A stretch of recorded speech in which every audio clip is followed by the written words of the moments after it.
Senhores jornalistas, boa tarde. O Conselho de Ministros esteve hoje reunido, aprovou um conjunto com alguma vastidão de matérias. Eu ia, com a vossa permissão, começar por um conjunto importante de diplomas na área da Justiça, que foram hoje aprovados no Conselho de Ministros. Ia começar por pedir à Sra. Ministra da Justiça para fazer a apresentação, seguido, obviamente, alguns esclarecimentos, se for o caso dos senhores jornalistas que queiram colocar, para que a Sra. Ministra depois possa ser liberta e o briefing continuará. Dou então a palavra à Sra. Ministra da Justiça. Muito obrigada, Sr. Secretário de Estado da Presidência. Srs. jornalistas, o Conselho de Ministros aprovou hoje 3 diplomas com relevância, sobretudo na área da Justiça. O primeiro diploma é um diploma que cria equipas de juízes nos tribunais tributários em ordem a resolver pendências de processos acima de 1 milhão de euros. Para que os senhores jornalistas possam ter uma ideia, neste momento, os processos acima de 1 milhão de euros que pendem nos tribunais tributários representam 70,79% do valor pendente na jurisdição fiscal. Isto significa que a nossa primeira preocupação vai para Lisboa e Porto nesta matéria. Porquê? Porque cerca de 50% das pendências localizam-se exatamente em Lisboa e Porto. 22,79% de processos acima de 1 milhão de euros em Lisboa e no Porto 18,7%. Há que reconhecer o imenso trabalho que tem sido feito pelos senhores magistrados da jurisdição administrativa e fiscal e uma palavra em concreto para o Conselho Superior dos Tribunais Administrativos e Fiscais, em particular ao seu Presidente, pelo imenso trabalho que têm tido nesta matéria. Este foi o primeiro diploma nesta área aprovado pelo Conselho. Há depois um segundo diploma que se destina a permitir diminuir o período de formação inicial dos senhores magistrados. O sistema atual, a formação inicial, é composta por uma primeira fase, digamos assim, com 2 ciclos, um primeiro ciclo correspondente a um ano letivo, um segundo ciclo correspondente a outro ano letivo e, finalmente, um estágio de ingresso de 18 meses. Há que prever a possibilidade, face a circunstâncias excepcionais, fundamentadas, sob proposta dos Conselhos Superiores respectivos, há que permitir, dizia eu, encurtar estes períodos de estágio nas suas várias formulações, em ordem a obter uma resposta adequada, mas também célere e eficaz do sistema judicial em circunstâncias excepcionais. Finalmente, o terceiro diploma é um diploma de uma importância crucial para a economia portuguesa e para a comunidade jurídica. Trata-se da aprovação da nova lei de arbitragem voluntária. E nesta matéria temos, de facto, uma alteração profundíssima. O Governo optou por adotar a lei modelo internacional. Havia aqui, senhores jornalistas, 2 caminhos. Ou fazer uma lei fechada, isto é, uma lei que fosse para nós, ou aderir a um modelo internacional do regime jurídico da arbitragem, a permitir que Portugal se possa transformar numa sede de arbitragens internacionais. Isto permite que uma arbitragem feita em Portugal o seja feito ao abrigo do mesmo regime enquadrador que uma arbitragem num país da África, num país da Europa, num país do Extremo Oriente, num país da América. Compreenderão a importância desta alteração. Da mesma forma, o Governo regulou algumas matérias que estavam omissas na atual lei de arbitragem voluntária ou que suscitavam dúvidas e passa a poder arbitrar-se providências cautelares. Isto é, incluem-se no regime da arbitragem voluntária as providências cautelares. O diploma é crucial porque, como vos digo, introduz competitividade nas nossas arbitragens, por um lado, e pode transformar Portugal numa sede de arbitragens internacionais, com particular relevância, naturalmente, na atual conjuntura, nas nossas trocas comerciais com os países da CPLP. Estes são, em traços muito gerais, as características dos 3 diplomas que foram aprovados. Estou, naturalmente, à vossa disposição. De Economic TV, gostaria de lhe perguntar se tem alguma ideia em termos de metas para esta questão dos casos parados acima de 1 milhão de euros, se com este grupo de trabalho garante que vai cumprir a meta do memorando com as instituições internacionais. O prazo previsto é de 1 ano, tal como consta da proposta de lei a apresentar ao Parlamento, podendo ser prorrogado em casos absolutamente excepcionais, porque não nos podemos esquecer que existe um número de pendências neste momento, mas que não podemos excluir que, em função da situação económica, essas pendências, não seria sério dizer o contrário, possam aumentar e, portanto, haverá que ter isso em atenção. Mas tudo indica que, com o esforço assinalável dos senhores magistrados, conseguiremos atingir essa meta. Sr. Ministro da Justiça, vou-lhe perguntar em relação aos processos. Disse que aqueles relativos a 1 milhão de euros ou superiores a 1 milhão de euros representam 60% de todos os processos pendentes. Quero perguntar-lhe qual é o valor global e quanto é que contam reduzir em valor com esta aceleração do processo. A resposta é simples. O valor global de processos pendentes nos tribunais tributários é de 10.500 milhões de euros. É este o valor que está em causa. Há, porém, que fazer uma advertência e ser perfeitamente transparente nesta matéria. Nos processos que correm nos tribunais tributários, para se impugnar um tributo, é preciso ou pagar primeiro ou caucionar. O que significa que alguns destes processos terão já sido pagos e que outros estão caucionados e, portanto, isto não é todo este dinheiro que pode reverter para o Estado. Por outro lado, há uma percentagem de processos que não é o Estado que ganha, são os particulares que ganham. Portanto, há estas variáveis que não permitem dizer que percentagem é que reverterá ou não para os cofres do Estado. É preciso ser absolutamente claro nisto. Naturalmente que há objetivos, mas, como digo, existem estas duas variáveis que não permitem contabilizar. Só para lhe dar uma ideia, o Estado perde nos tribunais tributários cerca de 60% dos processos.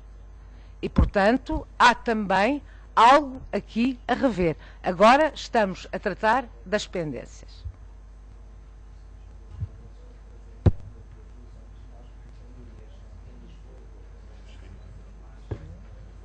Se não há mais nenhuma questão, a Sra. Ministra então iria ausentar-se do briefing e o briefing continuaria com os senhores jornalistas. Muito obrigada, um bom resto de trabalho.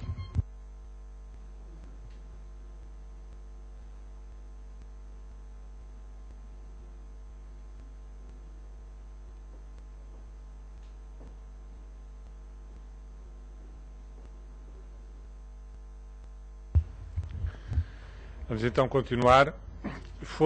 No Conselho de Ministros de hoje foi também aprovado uma proposta de lei que dará entrada ainda hoje na Assembleia da República, que determina a realização de um censo e a aplicação de medidas preventivas a todas as fundações nacionais ou estrangeiras que desenvolvam as suas atividades no território nacional. É uma proposta que tem como objetivo proceder-se a uma avaliação rigorosa do custo-benefício e da viabilidade financeira de cada uma das fundações existentes e decidir sobre a sua manutenção ou extinção e ainda sobre o eventual cancelamento de apoios financeiros que estejam a ser concedidos por entidades públicas ou a perda do Estatuto de Utilidade Pública que confere, como sabem, alguns benefícios fiscais que estão previstos na lei. A realização deste censo tem por base, ou terá por base, a apresentação de um questionário que será eletronicamente preenchido por todas as entidades, quer pelas fundações, quer pelas entidades públicas que sejam instituidoras ou financiadoras de fundações. No final deste processo, que tem prazos relativamente curtos, portanto, esperamos que até ao final do ano esteja feito toda a análise desta realidade, de parte desta realidade, como sabem, é aquilo que o programa de governo considera o chamado Estado paralelo, ou seja, as realidades fundacionais onde existe ou instituidores públicos ou financiamentos de dinheiros públicos envolvidos. Foi também aprovada no Conselho de Ministros uma proposta de lei que institui e regula o funcionamento de um sistema de informação da Organização do Estado. Trata-se de uma base de dados onde serão reportadas numa base trimestral por todos os departamentos da administração, por todas as entidades públicas classificadas na ótica das contas nacionais, informações que tenham que ver com variações de número de trabalhadores dessas mesmas entidades públicas, bem como das remunerações que vão sendo praticadas. É um instrumento fundamental para o trabalho de racionalização e melhoria da eficiência da administração. Foi também aprovada em Conselho de Ministros uma outra proposta de lei de autorização legislativa para a revisão do regime aplicável ao saneamento e liquidação das instituições sujeitas à supervisão do Banco de Portugal. É uma proposta que visa promover uma maior estabilidade no setor financeiro e uma proteção dos depositantes, designadamente mediante a atribuição de meios de intervenção acrescidos ao supervisor, ao Banco de Portugal, a criação de um fundo de resolução e a atribuição de privilégios creditórios aos fundos de garantia. Com esta iniciativa, o Estado português cumpre igualmente o compromisso de reforçar os regimes de intervenção em situações de desequilíbrio financeiro das instituições de crédito e também reforçar a garantia dos depositantes, de resto, na esteira daquilo que está assumido, está comprometido, em que o Estado português está comprometido no âmbito do Programa de Assistência Económico-Financeira a Portugal. Foi também aprovada em Conselho de Ministros hoje uma proposta de lei que alarga os poderes de fiscalização prévia do Tribunal de Contas, reforçando quer as suas competências em matéria de visto prévio relativamente a contratos e outros acordos que tenham incidência financeira, bem como reforçado também os montantes das sanções a aplicar por parte do Tribunal de Contas. Em penúltimo lugar, referir-vos que foi aprovado também um acordo de cooperação sobre navegação por satélite entre a União Europeia e os Estados-membros e os respectivos Estados-membros com o Reino da Noruega e que será enviado também para a Assembleia da República.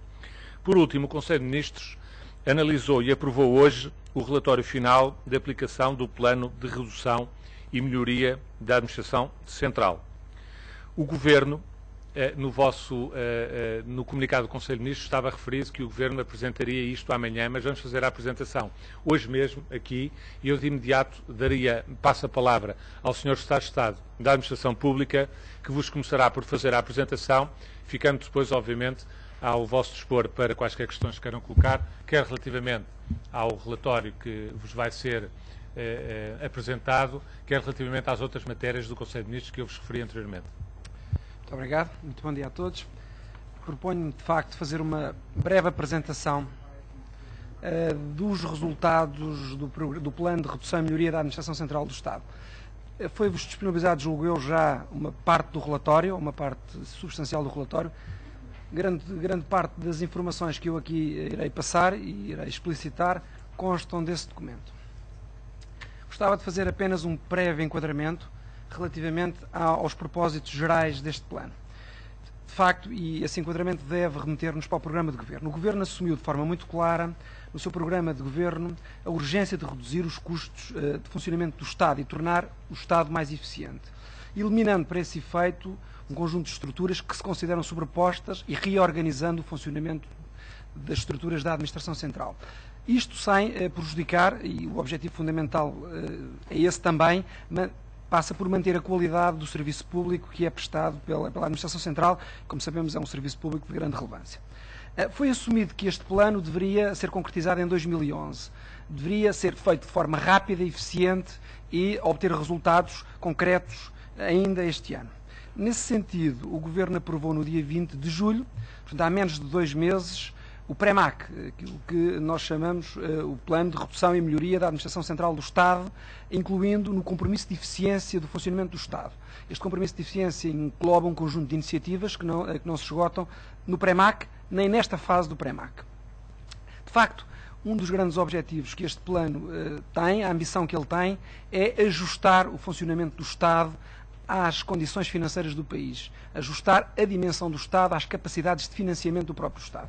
Esse é um objetivo fundamental num contexto de equilíbrio das finanças públicas e de cumprimento das metas de déficit que o Estado está obrigado nos próximos anos. Este plano tinha 3 objetivos fundamentais. O primeiro passava por racionalizar e reduzir as estruturas da administração. De facto, este é o objetivo.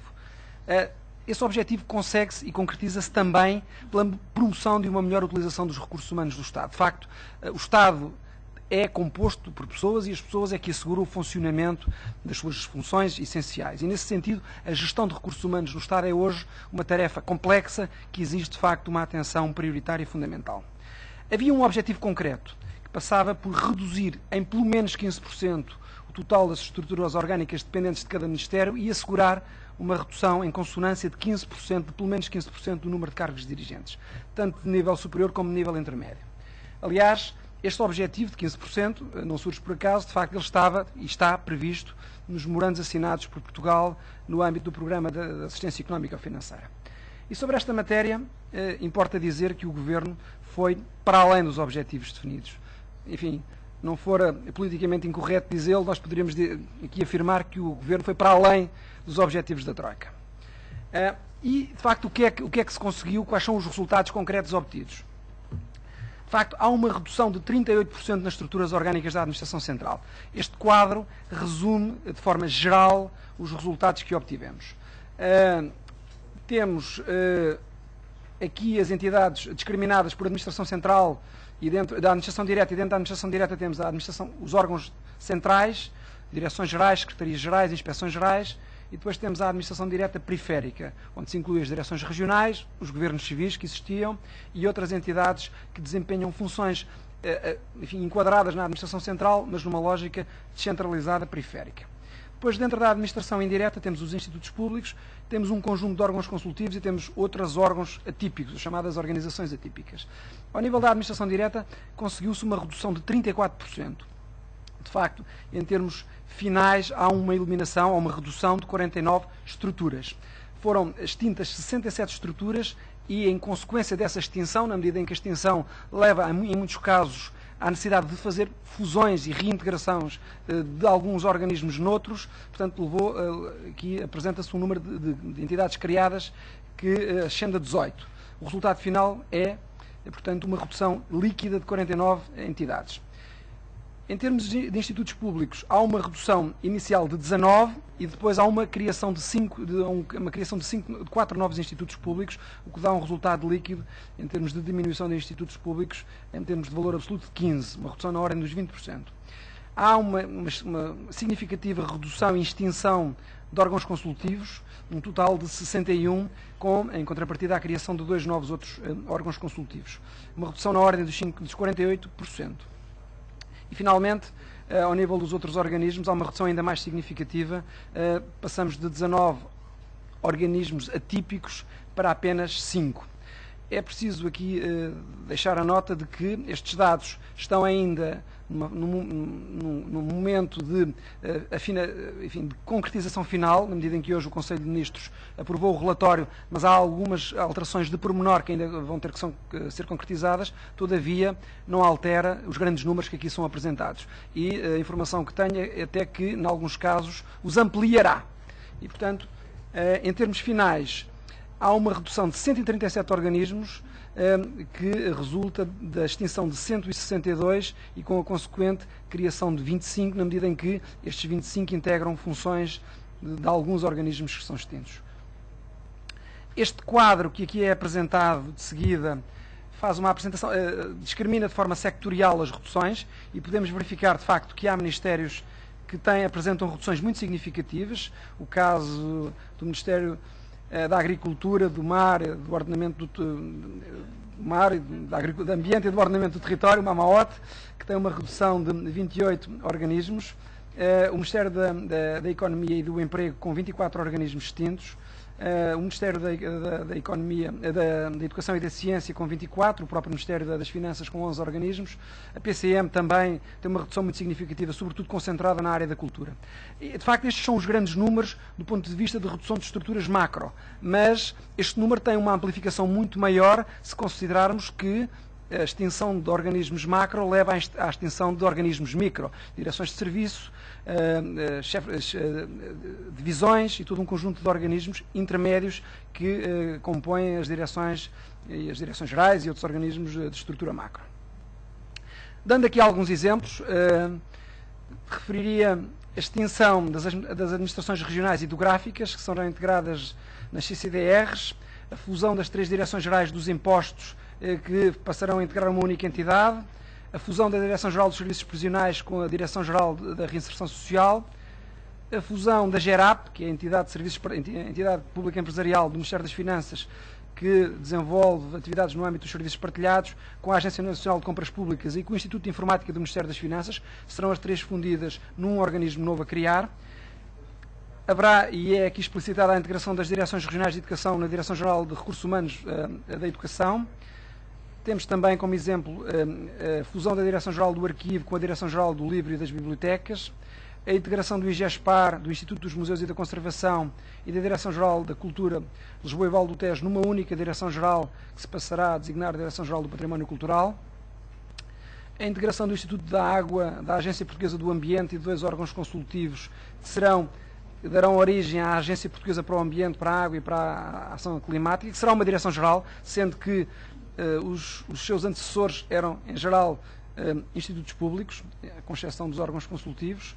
Verifica-se a integração da Inspeção-Geral da Administração Local na Inspeção-Geral de Finanças, é uma evolução significativa e importante, no sentido de criar uma maior capacidade de intervenção da Inspeção-Geral de Finanças como uma entidade que tem a responsabilidade geral de inspeção no âmbito da administração pública, a fusão da Inspeção-Geral da Agricultura e Pescas com a Inspeção-Geral do Ambiente e do Ordenamento do Território, a fusão da Inspeção-Geral da Educação com a Inspeção-Geral da Ciência, Tecnologia e Ensino Superior, a extinção de todos os controladores financeiros, a extinção de 6 caixas de previdência e todo um conjunto de outras extinções que concretizam a extinção de 162 organismos. A lista total dos organismos extintos e a identificação das novas entidades que serão criadas em resultado destas extinções serão divulgados oportunamente logo que estejam feitos os acertos finais que hoje resultaram da discussão em Conselho de Ministros. Sendo que, naturalmente, cada ministro, cada ministério, desenvolverá e apresentará aquilo que são os seus próprios planos e os planos que dão origem e que explicam esta redução global. Entrando na redução de dirigentes, podemos verificar que atingimos uma redução de 27%, também muito acima dos 15%. O nosso ponto de partida indicava-nos que tínhamos 715 dirigentes superiores, 5.571 dirigentes intermédios, num total de 6.286. A redução aponta para um valor de 1.712. Este valor, como disse há pouco, ainda não é um valor fechado. Há aqui ligeiros acertos que se estão a efetuar, sendo que a expectativa é que o número ainda possa crescer ligeiramente. Sendo que são eliminados 274 cargos de direção superior e cerca de 1.400, um pouco mais, de cargos de direção intermédia. Também aqui se pode verificar a redução operada ao nível de cada um dos ministérios. Sinalizo em especial a redução verificada no Ministério da Economia e do Emprego, perto de 500 cargos dirigentes, aliás já anteriormente anunciada pelo Sr. Ministro da Economia e do Emprego. Uma redução muito significativa também ao nível da segurança do Ministério da Solidariedade e da Segurança Social, com mais de 350 cargos de direção extintos. Também aqui uma MAOT apresenta um valor muito significativo e o próprio Ministério das Finanças. No total, portanto, temos uma redução, como disse há pouco, que ultrapassa os 1.712 cargos de direção. Eu gostava de... Enfim, estes são os grandes números, eram as grandes mensagens que queríamos aqui passar. No entanto, eu gostaria de assinalar aqui alguns aspectos. O primeiro tem a ver com o período, o tempo em que este trabalho decorreu. Como disse há pouco, o Conselho de Ministros aprovou no dia 20 de julho este plano e determinou que as leis orgânicas dos Ministérios, as novas leis orgânicas dos Ministérios, não poderiam ser aprovadas sem que, previamente, tivesse ou fosse realizado um esforço muito significativo de redução de estruturas e, enfim, também de cargos dirigentes. Esse trabalho arrancou imediatamente, foram criadas equipas ao nível de cada um dos ministérios e a Secretaria de Estado da Administração Pública e a estrutura de acompanhamento dos memorandos dinamizaram todo este processo, que levou, durante o mês de agosto, à realização de reuniões sucessivas durante dias, enfim, vários dias, com reuniões de grande intensidade, no sentido de discutir a organização de cada um dos ministérios, discutir as áreas de racionalização que seriam possíveis de desenvolver, e devo aqui assinalar o espírito extremamente reformista que foi encontrado em cada um dos ministérios. Com efeito, este Governo, e cada um dos ministérios em particular, assumiu este compromisso de eficiência e o compromisso, de facto, reduzir significativamente, dentro da medida do possível e sem prejudicar a qualidade do serviço público, a sua estrutura orgânica. E esse trabalho é um trabalho assinalável que demorou 2 meses, e eu aqui, enfim, não querendo fazer qualquer comparação, enfim, desfavorável ou favorável com experiências anteriores, devo dizer que o PRACE, que terá sido o antecessor, e é um exercício que compara com este, com o do PREMAC, demorou perto de 2 anos e, enfim, os resultados não diferem, ou, enfim, na nossa opinião, porventura, estes resultados até vão mais longe que aqueles que foram conseguidos no PRACE, na medida em que, relativamente ao resultado que foi obtido no PRACE, não há indicação do número de dirigentes que foram extintos. E aqui, neste caso, houve uma preocupação simultânea de reduzir estruturas, mas também, em consonância, reduzir cargos de direção. De facto, a marca que esteve por trás desse exercício foi a necessidade, de facto, de rapidez e eficácia na ação e uma grande orientação para resultados. Nós procuramos não nos deixar levar pelaquela tentação que existe normalmente nestas circunstâncias de elaborar diagnósticos muito profundos sobre o funcionamento do Estado, revisitar análises que já foram feitas, enfim, discutir do ponto de vista filosófico um pouco a própria organização do Estado. Aqui o que havia era que apresentar resultados rápidos, até porque esses resultados tinham que ser, digamos que, consentâneos com o esforço de ajustamento orçamental que está a ser feito e que terá um grande impacto em 2012. E, portanto, havia aqui a urgência de ter resultados no início de setembro e que esses resultados pudessem ter efeito na preparação do orçamento para 2012. De facto, este exercício tem um potencial de redução de despesa pública muito significativo, quer por via da redução de cargos dirigentes, quer por via da aplicação dos procedimentos que serão aplicados na gestão de efetivos, pela redução dos consumos intermédios, na medida em que, de facto, há aqui uma redução muito significativa de organismos do Estado, e também pela libertação de espaços físicos, que resultam da eliminação de um conjunto muito significativo de entidades da administração pública. A concretização da redução, desta redução da despesa será operada por cada um dos ministérios na elaboração do orçamento para 2012 e nos orçamentos subsequentes. Compete a cada ministério quantificar com rigor e com detalhe e fazer essa quantificação no exercício orçamental que está a decorrer para o próximo ano. Todavia, nós temos a informação, pelos elementos que nos foram sendo disponibilizados por cada um dos ministérios e pelas próprias análises que nós produzimos, que há aqui um ponto de partida mínimo que nós consideramos que, aliás, foi ontem anunciado pelo Sr. Primeiro-Ministro, que se situará na ordem dos 100 milhões de euros de redução global. Como disse há pouco, competirá a cada um dos ministérios garantir no mais curto prazo de tempo possível a implementação dos novos modelos orgânicos, por via da aplicação dos procedimentos que estão legalmente definidos para a extinção, para a fusão e para a reorganização de órgãos e serviços e para a racionalização de efetivos, sendo que temos aqui uma data muito concreta. No dia 26 de outubro deverão ser aprovadas as novas leis orgânicas dos ministérios, seguindo-se até ao final do ano a aprovação dos diplomas orgânicos dos órgãos e serviços reestruturados. Os procedimentos relativos ao pessoal e dos serviços e organismos que serão objetos de extinção, de fusão e reestruturação serão enquadrados naturalmente nas regras da mobilidade geral e da mobilidade especial. E sobre esta matéria, como aliás foi anunciado no documento de estratégia orçamental, o Governo tenciona reforçar os mecanismos de recolocação dos trabalhadores afetos à situação de mobilidade especial. O que deverá ocorrer e deverá ter subjacente uma melhor gestão entre a oferta e a procura de pessoal de efetivos, trabalhadores em serviços de funções públicas que serão incluídos no sistema da mobilidade especial. No sentido de criar mecanismos que permitam uma rápida e expedita colocação das pessoas e dos efetivos que possam ser considerados excedentários no âmbito, ou que acabem por não constar dos mapas de pessoal que serão elaborados na sequência dos processos de reorganização e levar a que esses efetivos possam, de facto, ser realocados a outros organismos da administração pública que tenham carência de efetivos. E sabemos que há aqui essa situação existe no domínio da administração pública. De facto, há organismos que, porventura, terão efetivos, recursos em excesso, noutros sítios poderá haver falta e aí importa flexibilizar estes instrumentos. Este é o calendário que preside ao desenvolvimento deste plano. Estava previsto desde o início que no dia 15 de setembro seria aprovado este plano em Conselho de Ministros. Estava previsto também que durante o mês de agosto os trabalhos decorreriam e daí também ter sido dito em tempos pelo Sr. Primeiro-Ministro de que no final de agosto haveria resultados. E de facto no final de agosto havia resultados. Não estavam ainda em condições de serem divulgados porque de facto também estava previsto que eles fossem divulgados hoje, no dia 15 de setembro. Vão iniciar-se agora, embora já se iniciou em alguns casos, a elaboração das leis orgânicas dos Ministérios e também a preparação de leis orgânicas dos serviços e organismos que resultarão dos processos de reorganização. E como disse há pouco, a data que releva neste momento é a data de 26 de outubro para a aprovação das leis orgânicas dos Ministérios. Como disse há pouco, no início, o PREMAC não se esgota neste exercício. Este é apenas o primeiro passo para o reforço de eficácia e de eficiência da administração pública e para uma melhor gestão de recursos humanos. Temos, de facto, um conjunto de opções estratégicas a desenvolver neste domínio, no domínio do compromisso e eficiência. Outras áreas já foram anunciadas, como a reestruturação do setor empresarial do Estado, matérias sobre as quais naturalmente não irei falar aqui, a reforma da administração local autárquica, a realização do censo e a análise detalhada do custo-benefício de todas as fundações que foi aqui já apresentada pelo Sr. Secretário da Presidência do Conselho de Ministros, que também foi hoje aprovada. A reorganização dos serviços desconcentrados da administração pública, isto é um trabalho que tem que ser desenvolvido com alguns ministérios que têm o desempenho e que têm organismos que desenvolvem funções de forma descentralizada e em articulação com a administração local e regional. E também temos uma estratégia para o reforço da utilização de serviços partilhados na administração pública.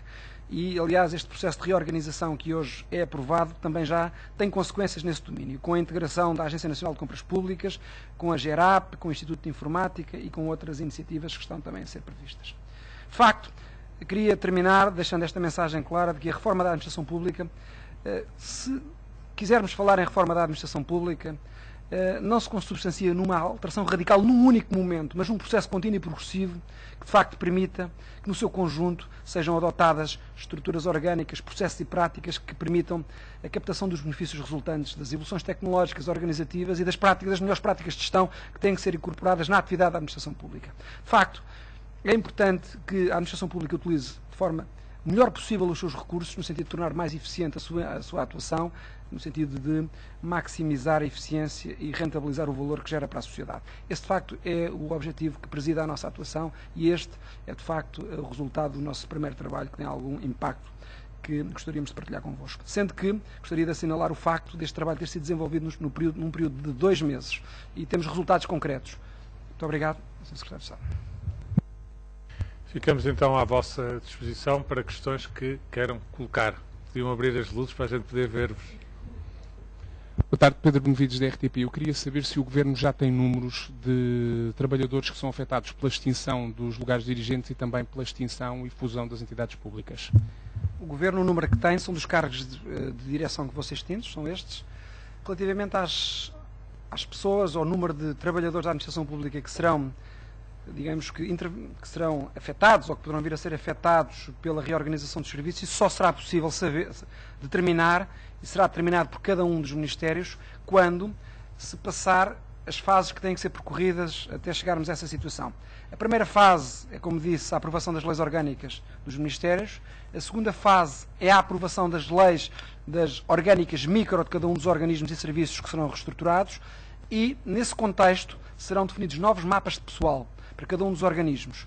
Esses mapas de pessoal identificarão as necessidades que esses organismos vão ter e vão, de facto, recolher a informação do número de efetivos que advêm, que resultam dos organismos que serão integrados nesses novos organismos e, nesse caso, serão apurados os trabalhadores que poderão não caber ou não estar contidos no mapa pessoal dos novos organismos. E, nesse caso, essas pessoas serão colocadas no regime da mobilidade especial, que é um regime que já foi utilizado em processos anteriores e que está previsto na Lei 200/2006, no Decreto-Lei 200/2006 e na Lei 56/2006. Sr. Secretário de Estado, Luís Abel Loução Santos, da TVI. Vou-lhe perguntar, diz que vai poupar 100 milhões de euros no próximo ano. Que efeito ou que impacto é que terá a medida nos anos seguintes? Também outra questão tem a ver com o critério que foi utilizado em relação à extinção dos cargos dirigentes. Há um critério etário. Que critérios foram seguidos para escolher especificamente estas pessoas? Bom, relativamente à primeira questão, o impacto das medidas, como disse há pouco, só pode ser determinado com rigor para o próximo ano e para os seguintes, por cada um dos ministérios, no âmbito das suas responsabilidades de elaboração dos seus orçamentos. E, portanto, a nossa expectativa é que o valor, que esta reestruturação tenha um impacto muito significativo a médio e longo prazo na redução da despesa da administração pública. Nós não temos condições, e julgo que ninguém terá em particular, de determinar neste momento o valor global que será obtido de redução a médio e longo prazo, na medida em que estamos a falar de redução de organismos, redução, eventualmente, de um conjunto ainda com algum significado de efetivos que estão hoje alocados a diversos organismos. Há aqui um aspecto muito importante nesta reforma, que é a internalização de um conjunto de organismos, sobretudo de empresas, de entidades públicas empresariais, que estavam fora da Administração Central do Estado. E há também aqui uma conversão muito significativa de institutos públicos que passam a direções gerais. Isso terá um impacto de diversa ordem, designadamente nas remunerações dos seus gestores. Há aqui um conjunto de efeitos de redução de despesa que só poderão ser medidos por cada um dos ministérios, naturalmente, no contexto das suas responsabilidades orçamentais. Esta reforma não tinha um objetivo numérico de redução da despesa para atingir e para hoje apresentar aqui. Não era esse o nosso propósito. O nosso propósito era racionalizar a administração pública, criar condições para que ela pudesse funcionar de forma mais eficiente e, naturalmente, ajustar a sua dimensão às necessidades e às condições financeiras do país. Não temos capacidade, e essa capacidade tem que ser entendida como não tendo a informação disponível, porque essa informação só será obtida quando cada um dos ministérios, em pormenor, implementar as medidas que resultam destes processos de reorganização. A segunda questão que colocou, este processo foi desenvolvido numa lógica bottom-up.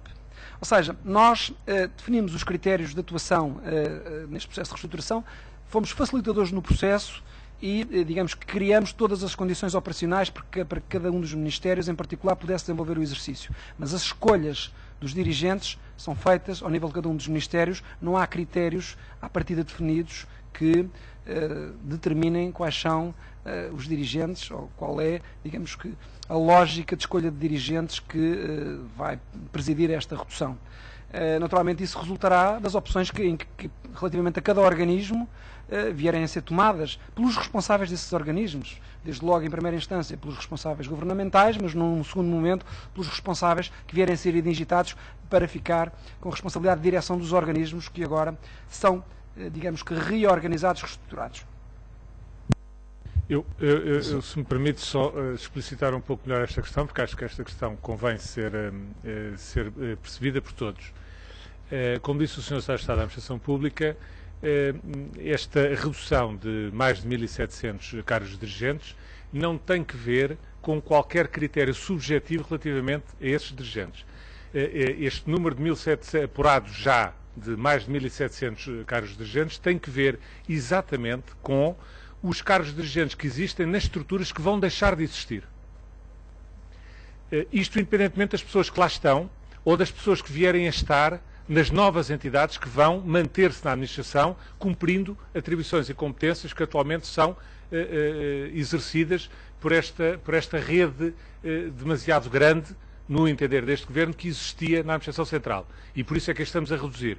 E este número que aqui está não tem que ver, o apuramento deste número não tem que ver com nenhum critério subjetivo relativo aos dirigentes em causa, tem que ver exclusivamente com o resultado da extinção de todas as extinções que estão no relatório também.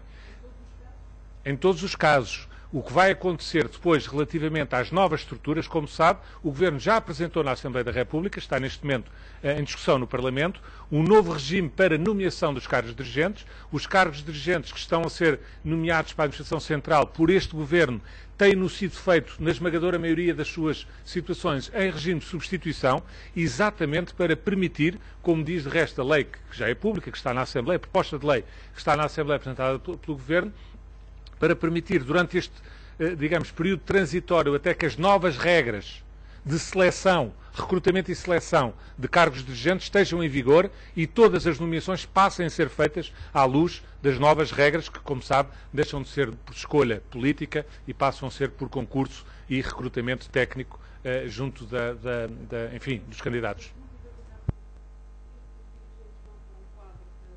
Especial? E depois poderão ser então chamados para integrar... Não, peço desculpa. Ninguém tem a categoria de dirigente. Não existe essa categoria. O dirigente é um cargo. É um exercício transitório em que são chamadas determinadas pessoas, foram nomeadas determinadas pessoas para exercer esse cargo. Estamos a falar, portanto, de cargos dirigentes. Estes cargos dirigentes dos serviços que são extintos, naturalmente desaparecem.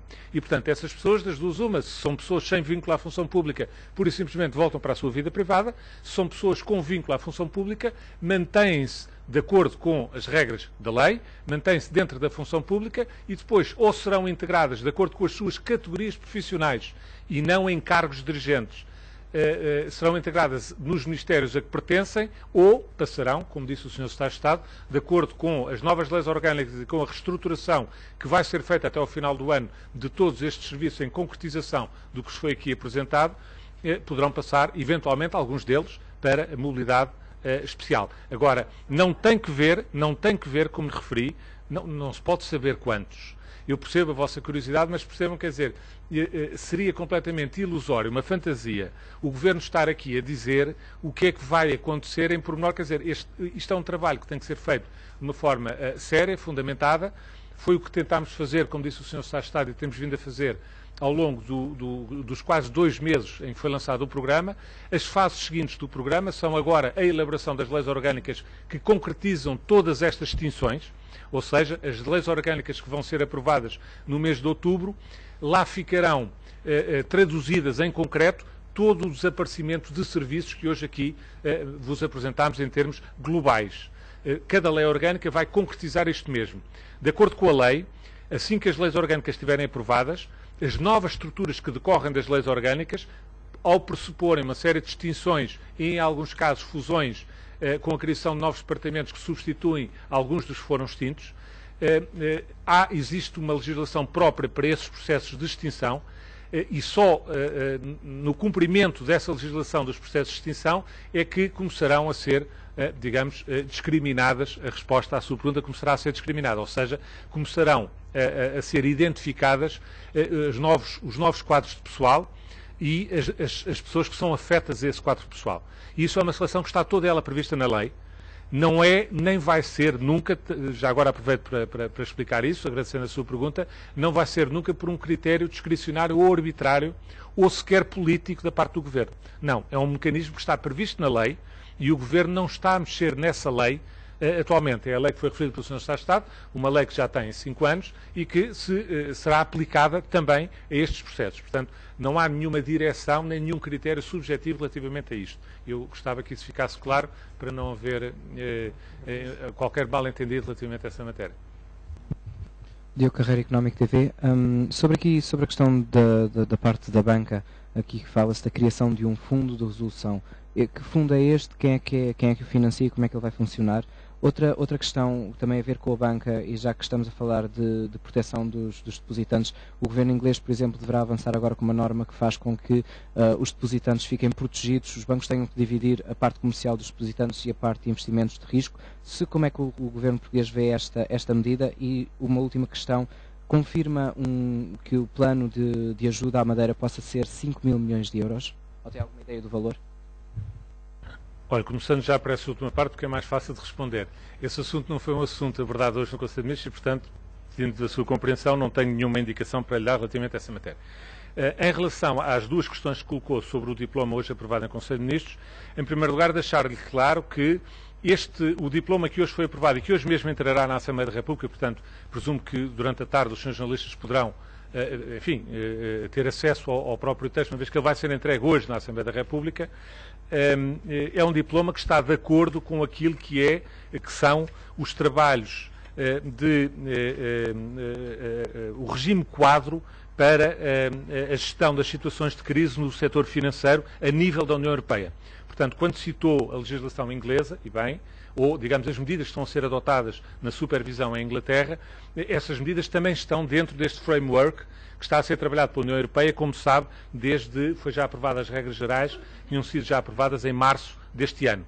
E cada país está agora, a União Europeia ainda não tem completamente desenvolvido e terminado, digamos assim, concluído o trabalho relativamente a esta matéria, mas há trabalhos bastante avançados e os países todos estão já a começar a adotar. No caso português, nós temos que andar mais depressa, porque, como sabe, a situação, infelizmente, do nosso país é uma situação que não nos permite aguardar tranquilamente que tudo esteja acertado em termos da União Europeia para depois atuarmos cá dentro. E, portanto, mas que fique claro que esta iniciativa que hoje foi aprovada em Conselho de Ministros está perfeitamente dentro e enquadrada nesta framework que está a ser trabalhada já desde o ano passado a nível da União Europeia. Portanto, todos os Estados-membros e, como sabe, não só, também os Estados Unidos e alguns outros países da América do Norte. E, portanto, esta é a primeira questão. Quanto à questão concreta do Fundo de Resolução, o que eu lhe posso dizer, o que está previsto no diploma que foi hoje aprovado no Conselho de Ministros, é que o Fundo de Resolução tenha contribuições das próprias instituições financeiras e tenha também, eventualmente, uma contribuição inicial da parte do Estado, que pode vir, como sabe, nos termos do memorando, pode vir inclusive dos 12 mil milhões que estão alocados a Portugal dentro do Programa de Assistência Económico-Financeira ao país, exatamente para reforço da solidez do sistema financeiro. E, portanto, também poderá eventualmente vir daí. Dependerá, obviamente, das circunstâncias concretas e da alavancagem que for necessária fazer para a Constituição, para acorrer estas situações. Tudo isto será, obviamente, digamos assim, pilotado pelo Banco de Portugal. As medidas todas que estão aqui em causa são medidas de reforço dos poderes do supervisor, que, como sabem, em Portugal é o Banco de Portugal. Em comparação com o sistema inglês que poderá vir a admitir, o Governo admite que possa admitir alguma coisa similar, ou seja, os bancos tenham que ser obrigados a dividir a parte comercial que é depositantes e dos investimentos de risco noutro círculo, como se costuma dizer? Eu não me queria comprometer com uma resposta de sim ou não exatamente à sua questão, mas posso lhe dizer, porque está previsto no regime que vai ser entregue, que foi aprovado hoje, que está previsto exatamente, digamos, um fracionamento das áreas de intervenção dos bancos na situação das intervenções, porque as intervenções que estão previstas neste reforço de supervisão são intervenções que podem ser não apenas intervenções preventivas, mas também intervenções corretivas ou de resolução. E, portanto, isso pode implicar até no limite a extinção de alguns bancos e a passagem, é isso que é a resolução, como sabe, em termos digamos, da linguagem de supervisão, pode implicar, inclusive, através dos chamados bridge banks, que em Portugal, no diploma, chamar-se-ão, na supervisão portuguesa, bancos de transição, a passagem de algumas áreas de negócio ou da totalidade dos ativos para outros bancos. E, portanto, que fique claro é que a intervenção, de resto, como é constitucionalmente obrigatório no nosso país, a intervenção das entidades públicas, neste caso do Banco de Portugal, do supervisor, que é um supervisor, sendo uma entidade independente, é um supervisor público, como é evidente, será sempre uma intervenção transitória. Portanto, não se tratará nunca de, digamos, passe a expressão, nacionalização, serão sempre mecanismos de transição, transitórios de intervenção. Esse investimento que disse que o Estado poderia ter, depois fica, ou seja, como é que se o Estado entra para esse fundo num ponto inicial, depois retira, isso pode afetar a contabilidade nacional ou não? Não, quer dizer, está a entrar agora num detalhe que só operação a operação é que pode ser explicado por parte do Banco de Portugal. Mas a ideia, como eu lhe digo, existem estes vários fundos. No caso concreto, penso eu que me está a tentar dar como exemplo, seria uma eventual situação de resolução. O Fundo de Resolução, como disse, o que está previsto é ser composto por entradas das próprias instituições financeiras e, eventualmente, uma entrada também de dinheiros públicos, nomeadamente por recurso àquilo que está previsto nos próprios memorandos para reforço do sistema financeiro. E isso, obviamente, será um empréstimo ao Estado. Sérgio Gonçalves, da agência Reuters. Tenho uma pergunta para o Sr. Secretário de Estado. Quando, ou se já têm alguma visibilidade, quando é que a racionalização também do setor empresarial do Estado e da administração regional e local poderá estar concluída nesta fase para avançar? Em que pé é que está e quando é que poderá haver resultados ou pelo menos um plano para... Eu, em relação ao setor empresarial, deixava depois ao Dr. Hélder Rosalino para dar essa explicação, porque é algo, enfim, que orbita mais no âmbito do Ministério das Finanças, de facto, e que ainda não esteve em Conselho de Ministros. Relativamente à administração local, como sabe, foi aprovado no Conselho de Ministros da semana passada, e foi aqui anunciado, um documento que define a estratégia com os eixos estruturantes, os princípios orientadores dos eixos estruturantes da reforma da administração local. Isso já foi aprovado na semana passada no Governo, sendo que é apenas o programa com os princípios orientadores. Aquilo que foi explicado, de resto, aqui pelo Sr. Ministro Adjunto no briefing do Conselho de Ministros da semana passada, foi exatamente de que a ideia do Governo é, nos próximos meses, e desejavelmente até ao final de 2012, seguramente, ter em todas as áreas de intervenção, portanto, quer do poder local, portanto, quer na administração local propriamente dita, quer na administração local, digamos assim, indireta, portanto, tudo quanto tenha a ver com empresas municipais e outras entidades no âmbito do universo do poder local, poder ser tratado, e depois a própria estrutura organizativa do próprio poder local, portanto, estamos a falar de freguesias e de municípios, todos os princípios orientadores relativos a esta matéria foram já aprovados no Conselho de Ministros, sendo que, obviamente, até porque, como sabe, a administração local é, na nossa Constituição, autónoma da administração central e, portanto, não pode o Governo unilateralmente promover O Governo definiu os princípios orientadores, os eixos estruturantes, e está agora no terreno a trabalhar com as autarquias para depois todo esse processo ser concluído em legislação, que é de reserva absoluta da Assembleia da República, que terá que ser presente na Assembleia da República, desde as leis eleitorais até à própria estrutura, o mapa autárquico, digamos assim, terá tudo que ser aprovado depois, a seu tempo, pela Assembleia da República, porque não é competência legislativa direta do Governo. Portanto, na parte da administração local, a resposta que eu tinha para lhe dar era essa. Quanto à parte do setor empresarial... Relativamente ao setor empresarial do Estado, eu também não me queria comprometer com uma resposta enfim, muito concreta, tendo em conta que as responsabilidades de acompanhamento do setor empresarial do Estado estão a cargo da Sra. Secretária de Estado do Tesouro e Finanças, como sabe. De todo modo, tem vindo a ser feito um trabalho muito intenso também nesse domínio e a expectativa era que nos próximos meses seja apresentado um relatório com a situação do setor empresarial do Estado e com algumas medidas que irão ser tomadas no âmbito da sua reorganização, da sua reestruturação. Mas, naturalmente, essa questão só poderá ser respondida com um grau de concretização maior pela Sra. Secretária de Estado do Tesouro e Finanças ou pelo Sr. Ministro das Finanças. Eu não me queria comprometer com respostas sobre essa matéria.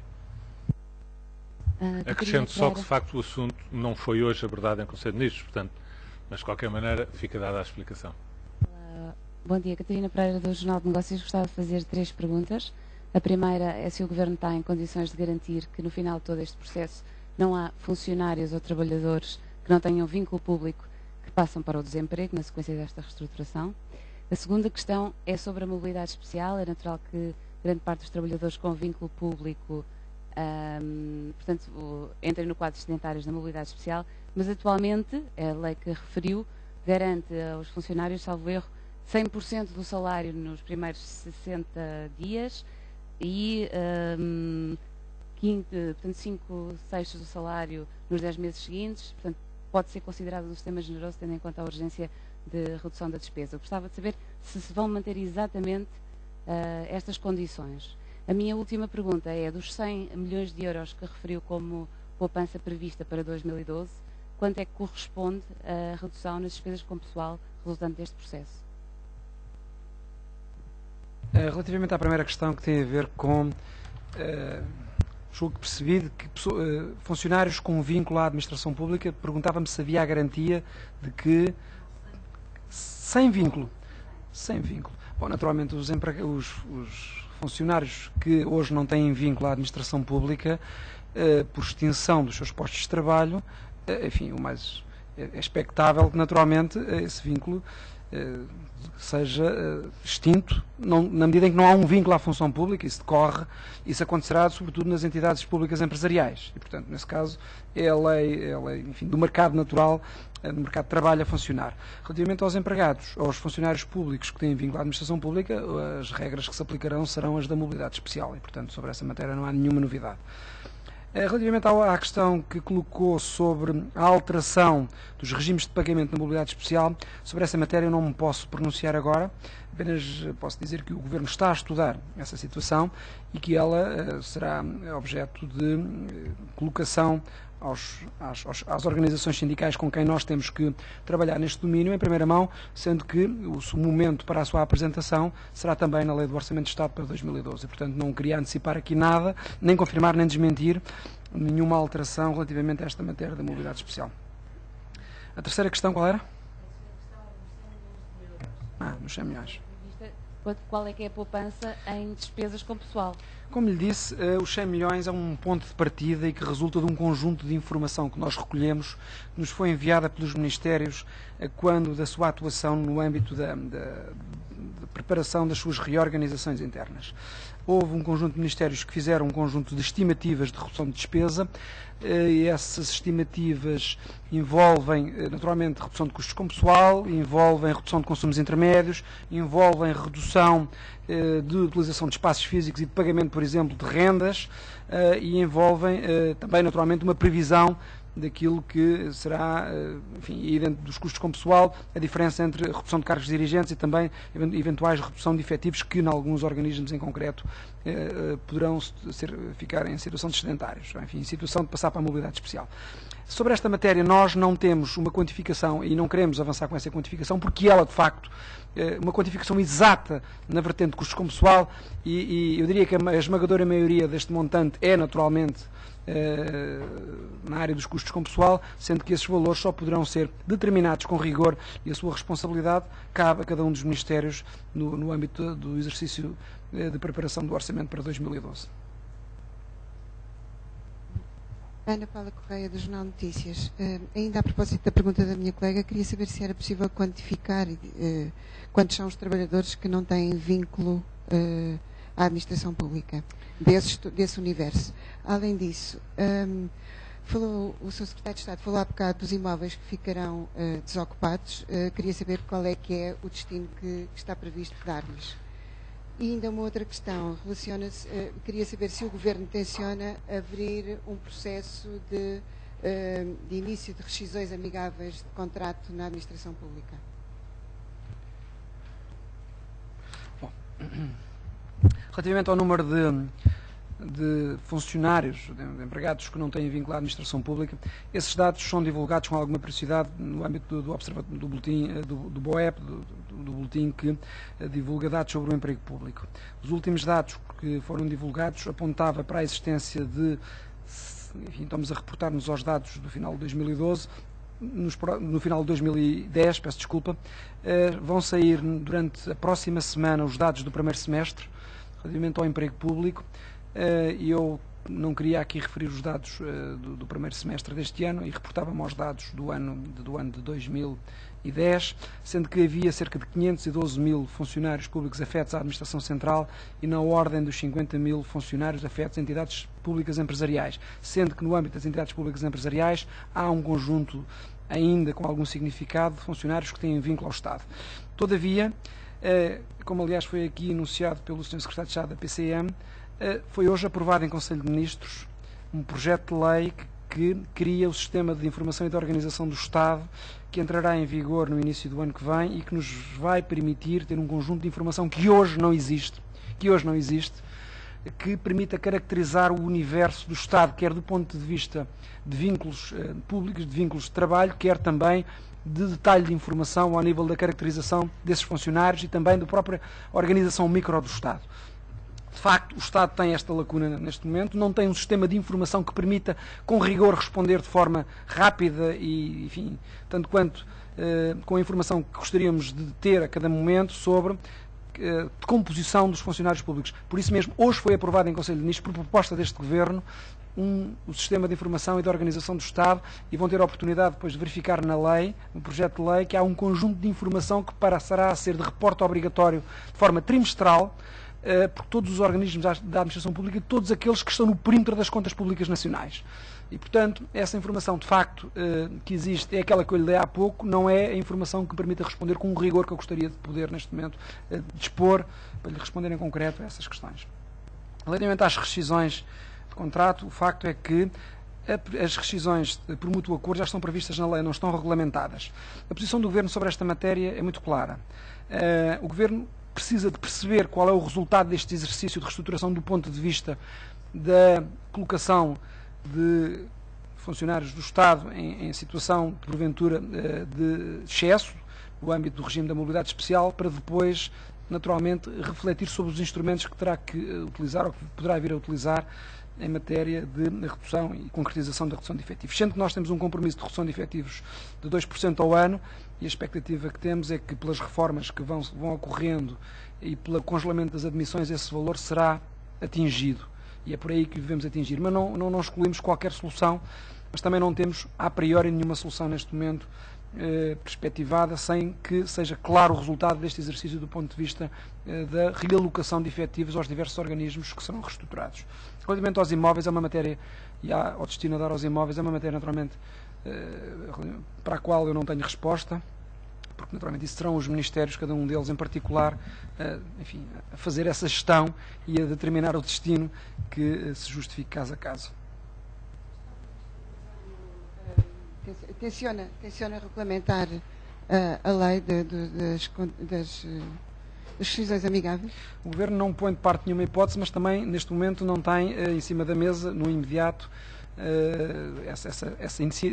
esse propósito, tendo em conta que temos que esperar mais algum tempo para verificar qual é o resultado que será obtido em termos de reorganização ou de reafetação de quadros de pessoal que advirão deste exercício de reorganização muito significativo que irá ser efetuado nas próximas semanas, meses, até ao final do ano.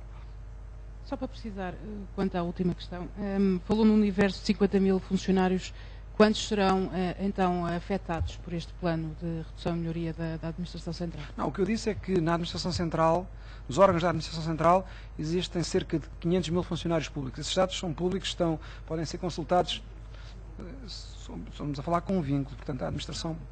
Eu disse que depois havia 50 mil, cerca de 50 mil, que estão afetos às entidades públicas empresariais. Esses dados são públicos, estão na Direção-Geral da Administração e de Emprego Público, no BOEP do final do ano passado, e desses 50 mil há um conjunto que tem vínculo à Administração Pública e outro conjunto que não tem vínculo à Administração Pública. Eu não tenho aqui essa informação no momento.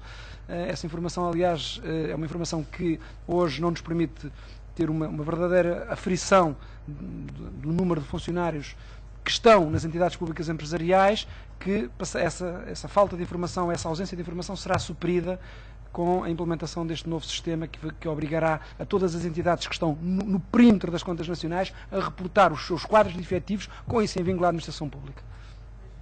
No âmbito destes 1.700 trabalhadores ou chefes que serão Mas esse, o Sr. Secretário de Estado já respondeu. Esses, os dirigentes... O cargo de dirigente não é um cargo de carreira. Portanto, essas pessoas estão em exercício de funções. Quantos deles não têm vínculo? E, portanto, quantos deles serão afetados? Essa informação é uma informação que eu não tenho disponível, que naturalmente poderia obter se recorresse aos ministérios e pedisse essa informação a cada um dos ministérios, mas não tenho essa informação aqui. Desses 1.700, quantos é que têm vínculo e quantos é que não têm? Essa informação não está aqui disponível. Eu posso, de resto, acrescentar em relação a isso. Eu pensava que deve ter sido lapso meu, que isso tinha ficado claro quando eu respondi anteriormente. Nós só poderíamos ter essa informação se tivesse havido algum critério subjetivo na determinação de quem são as pessoas envolvidas. E não temos.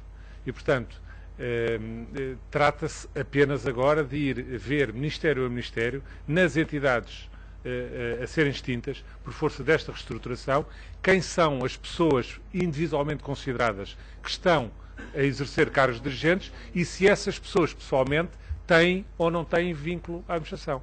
Ora, como o trabalho não foi feito por esse lado, foi feito em termos de macroestrutura, em termos das necessidades de reorganização do Estado e não em termos de pessoas, foi feito em termos das necessidades de redução das macroestruturas, a resposta à sua pergunta, só quando for feita a aplicação, se é que alguma vez alguém vai fazer, digamos, depois esse trabalho de saber individualmente as pessoas que deixaram de exercer cargos porque foram extintos os seus serviços, se elas têm pessoalmente ou não têm pessoalmente um vínculo à administração pública. Agora, esse não é o critério, não foi o critério, e penso,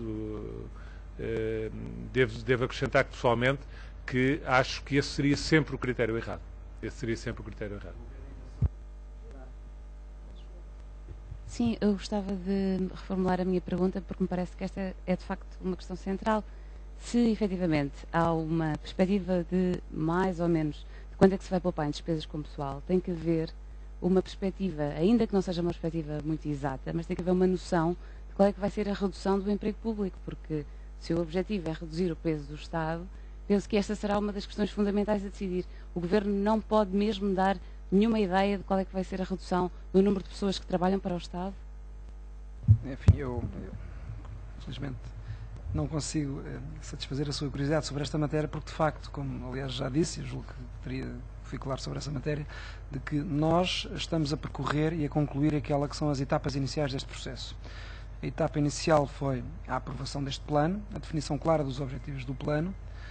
A segunda etapa foi um trabalho exaustivo com os Ministérios na identificação dos organismos que poderiam ser reestruturados, reorganizados, fundidos, extintos, reintegrados noutros organismos, no quadro das funções que cada Ministério tinha que desenvolver. E nesse contexto foi feito um exercício de redução de cargos dirigentes que está associado à redução de estruturas, como é evidente, porque se reduz estruturas é evidente que se reduz cargos dirigentes. Há um conjunto de funções que são reintegradas em novos organismos, há organismos que são fundidos, há todo um trabalho que agora vai ser desenvolvido dentro de cada um dos ministérios, e essas são as etapas subsequentes, de definição dos novos quadros de pessoal, definição das funções em concreto de cada um dos ministérios, e de cada um dos organismos, peço desculpa, e dentro desses novos organismos a definição concreta daquilo que são as necessidades de pessoal, aplicar-se-ão as regras da mobilidade especial e, porventura, previamente as regras da mobilidade geral, porque elas podem ser aplicadas, as da mobilidade geral, em fase prévia à reorganização, porque agora podem já operarem-se um conjunto de mobilidades naturais e no âmbito da mobilidade geral em fase prévia à reorganização dos serviços e, portanto, só no final, cada Ministério, cada organismo em particular, é que determinará quais são aqueles que são os efetivos que necessitam e os que não necessitam. Far-se-á um apuramento global e aplicar-se-á as regras da mobilidade de acordo com aquilo que está hoje previsto na lei. Portanto, não é possível de todo isso só os Ministérios de cada um deles individualmente e, em particular, cada um dos organismos. Eu acrescentava só, para que não ficasse a ideia errada, os Ministérios, provavelmente, hoje, no dia 15 de setembro de 2011, também terão uma dificuldade extrema em satisfazer essa curiosidade, porque, só ilusoriamente é que qualquer número, nesta altura, pode ser atirado. Eu penso que a conclusão que os jornalistas podem, obviamente, tirar é que, com a dimensão da reestruturação que está aqui a ser apresentada e que está aqui em causa, inevitavelmente vão haver reduções com algum significado a nível da administração pública. Mas satisfazer em concreto a curiosidade de hoje poder dizer qual é os números que nós temos para apresentar, porque esses, como penso que já perceberam de uma forma clara, resultam inevitavelmente do processo de reestruturação com as extinções que estão previstas, é o dos cargos dirigentes, porque se não há estruturas, não há dirigentes com certeza. Não há dirigentes com certeza. Não há dirigentes porque, repare, não sei se o que ia dizer a seguir era não há dirigentes nem há pessoal. Não é o caso, porque algumas das funções, uma coisa é a reestruturação da administração, que era uma administração gorda demais, extensa demais, tentacular em alguns casos, e que pode e deve ser racionalizada com o programa do Governo. Sempre disse, e de resto como foi assumido pelo Estado português, a nível dos memorandos.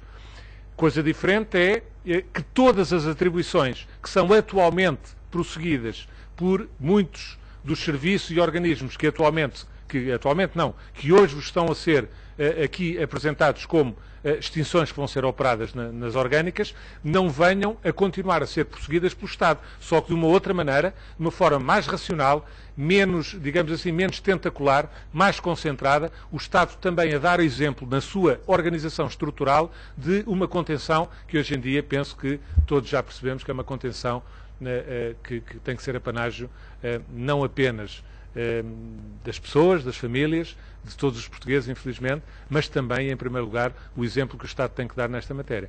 Agora, passar, que de resto o Estado já deu, como diz o Sr. Secretário de Estado, o Estado, quer dizer, este Governo já deu desde logo na definição da sua estrutura.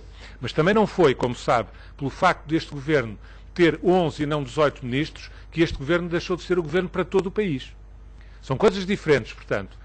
Pode-se fazer com menos pessoas as mesmas atribuições. Agora, vai sempre ser preciso, o Estado vai sempre assegurar, como foi aqui referido na apresentação que vos foi feita e nos documentos que vos estão distribuídos, é obviamente preocupação manter a qualidade do serviço público que é prestado aos cidadãos. Nem poderia ser de outra maneira.